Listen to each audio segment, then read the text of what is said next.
సార్వత్రిక ఎన్నికల 4th phase polling కు సర్వం సిద్ధమైంది. సోమవారం జరగనున్న 4వ విడత పోలింగ్ కు అన్ని ఏర్పాట్లు చేసింది కేంద్ర ఎన్నికల సంఘం.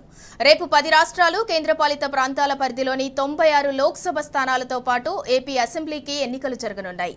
బీహార్లో 5 స్థానాలు, జార్ఖండ్ 4, మధ్యప్రదేశ్ 8, మహారాష్ట్ర 11, ఒడిశా 4, తెలంగాణ 17, ఏపీ 25, యూపీ 13, పశ్చిమ బెంగాల్ 8, జమ్మూ కాశ్మీర్లో ఓ స్థానానికి పోలింగ్ జరగనుంది. ఇక ఈ ఫేజ్ బరిలో అఖిలేష్ యాదవ్, ఒమర్ అబ్దుల్లా, గిరిరాజ్ సింగ్, అధిర్ రంజన్, మహువా మొయిత్రా, శత్రుఘ్న సిన్హా లాంటి ప్రముఖులున్నారు.